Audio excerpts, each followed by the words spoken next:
મનુષ્ય જીવન માટે અગત્યની ઈશ્વર, પ્રેમ, ચૈતન્ય, જીવન, મૃત્યુ, સુખ દુઃખ વગેરે અંગે જાણવા લાયક જ્ઞાનની પ્રશ્નોત્તરી અત્રે પ્રસ્તુત છે. પ્રથમ પ્રશ્ન છે, હું કોણ છું? જવાબ છે, તમે ના તો આ શરીર છો, ના ઇન્દ્રિયો, ના મન, ના બુદ્ધિ.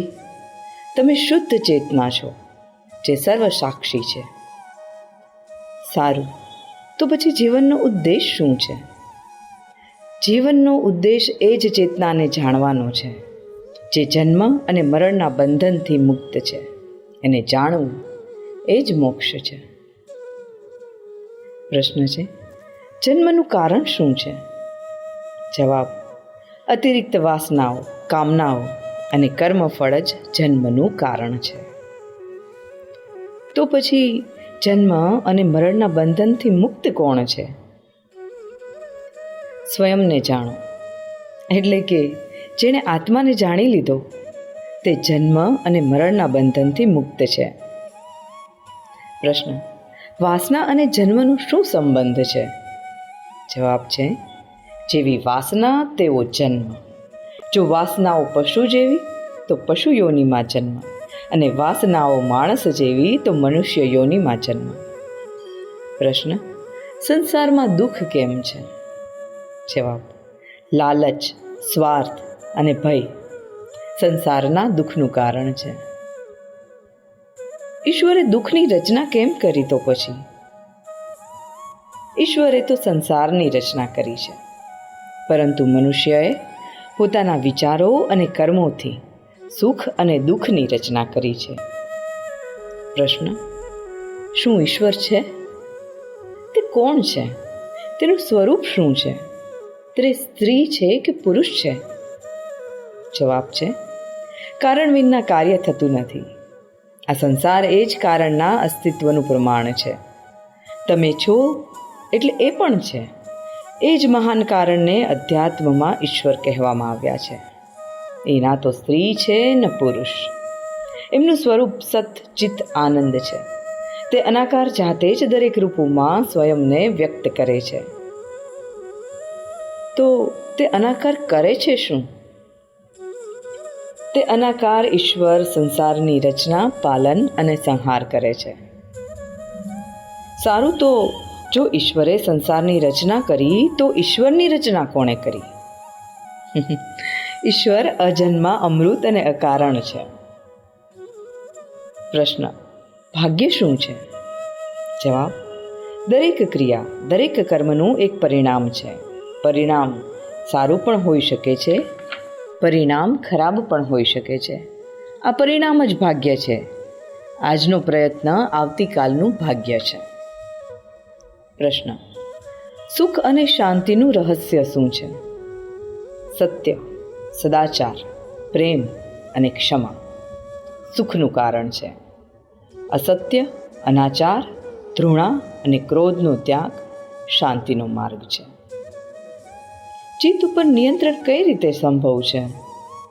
ઈચ્છાઓ અને કામનાઓ ચિત્તમાં ઉદ્વેગ ઉત્પન્ન કરે છે. આ ઈચ્છાઓ અને કામનાઓ પર જીત એ જ ચિત્ત ઉપર વિજય છે. પ્રશ્ન, સાચો પ્રેમ શું છે? જવાબ, સ્વયંને હરેકમાં દેખવું એ જ સાચો પ્રેમ છે. સ્વયંને સર્વવ્યાપ્ત દેખવું એ જ સાચો પ્રેમ છે. સ્વયંને હર એકમાં એક સાથે દેખવું એ જ સાચો પ્રેમ છે. તો પછી મનુષ્ય હર એકને પ્રેમ કેમ નથી કરતો? જે સ્વયંને હરેકમાં નથી જોઈ શકતો તે હર એકને પ્રેમ નથી કરી શકતો. પ્રશ્ન, આસક્તિ શું છે? જવાબ, પ્રેમમાં માંગણી, અપેક્ષા અને અધિકાર એ જ આસક્તિ છે. પ્રશ્ન, બુદ્ધિમાન કોણ છે? જવાબ, જેની પાસે વિવેક છે તે બુદ્ધિમાન છે. પ્રશ્ન, નશો શું છે? જવાબ, આસક્તિ એ જ નશો છે. પ્રશ્ન, ચોર કોણ છે? જવાબ, ઇન્દ્રિયોના આકર્ષણથી જે ઇન્દ્રિયોને હરી લે છે તે ચોર છે. પ્રશ્ન, જાગતા હોવા છતાં સૂતું કોણ છે? જવાબ: જેણે આત્માને નથી જાણ્યો તે જાગતા હોવા છતાંય સૂતો જ છે. પ્રશ્ન: કમળના પત્તા ઉપર પડેલા જળની જેમ અસ્થાયી શું છે? જવાબ: યૌવન, ધન અને જીવન. કમળના પત્તા ઉપર પડેલા જળની જેમ અસ્થાયી છે. પ્રશ્ન: નર્ક શું છે? જવાબ: ઇન્દ્રિયોમાં રચ્યા પચ્યા રહેવું અને ઇન્દ્રિયો સાથે તાદાત્મ્ય રાખવું એ જ નર્ક છે. પ્રશ્ન: મુક્તિ શું છે? જવાબ: અનાસક્તિ એ જ મુક્તિ છે. પ્રશ્ન: દુર્ભાગ્યનું કારણ શું છે? જવાબ: મદ અને અહંકાર દુર્ભાગ્યનું કારણ છે. તો પછી સૌભાગ્યનું કારણ શું છે? સત્સંગ અને હરેક પ્રત્યે મૈત્રી ભાવ એ જ સૌભાગ્યનું કારણ છે. પ્રશ્ન: સર્વે દુઃખોનો નાશ કોણ કરી શકે છે? જવાબ: જે બધું છોડવા તૈયાર છે તે સર્વે દુઃખોનો નાશ કરી શકે છે. પ્રશ્ન: મૃત્યુ પર્યંત યાતના કોણ આપે છે? ગુપ્ત રૂપે કરેલા અપરાધ મૃત્યુ પર્યંત યાતના આપે છે. પ્રશ્ન: દિવસ રાત કયો વિચાર કરવો જોઈએ? જવાબ: દિવસ રાત સાંસારિક સુખોની ક્ષણભંગુરતાનો વિચાર કરવો જોઈએ. પ્રશ્ન: સંસારને કોણ જીતી શકે છે? જવાબ: જેનામાં સત્ય અને શ્રદ્ધા છે તે જ સંસારને જીતી શકે છે. પ્રશ્ન: ભયથી મુક્તિ કઈ રીતે સંભવ છે? જવાબ: વૈરાગ્ય થકી ભયથી મુક્તિ સંભવ છે. પ્રશ્ન: મુક્ત કોણ છે? જવાબ: જે અજ્ઞાનથી પર છે તે મુક્ત છે. આ અજ્ઞાન શું છે? આત્મજ્ઞાનનો અભાવ એ જ અજ્ઞાન છે. પ્રશ્ન: દુઃખોથી મુક્ત કોણ છે?